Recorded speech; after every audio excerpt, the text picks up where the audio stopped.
the final idea, which I think probably most physicists at least have some time for, is the multiverse theory. This is the theory that arises out of the inflationary model of the universe, and it suggests that the universe that we know, the only universe of which we have any knowledge or any means of measuring, is a bubble in a foam of billions of bubbles, each one a separate universe. Is that me? Each one a separate universe, and each one having a different set of physical laws and constants. So there's a vast range of universes with different laws and constants.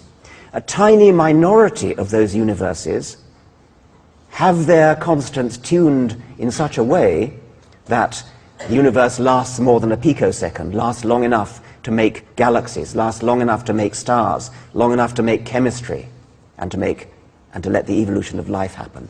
A tiny minority of universes in this bubbling foam have what it takes, and then the anthropic principle kicks in. Of that foaming bubble of all those bubbles in the foam of the multiverse, we have to be living in one of the minority of universes that has what it takes to give rise to us because we are here.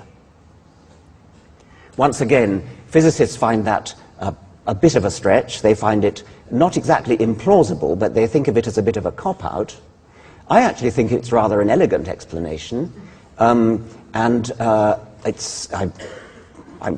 think it's probably true, but I don't know enough physics to know. It may be a cop-out, but I like that model too. You see, I used to love watching soap bubbles when I was a kid. Watching the rainbow of colors as they formed. Watching what looked to me like tiny life forms carrying the colors to their proper bands. And then those same small creatures continuing on their path to the opposite part of the bubble from their point of origin. This was for me the greatest proof for a natural universe.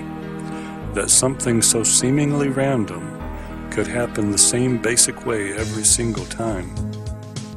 Some bubbles didn't last as long as others, but in a natural universe, with no one at the controls, you would not expect them to. I would stare in wonder as the dark patches formed and grew in size and began to expand, robbing the bubble of its color and beauty until all that was left was an empty space. And then it was gone, and I could make a new one.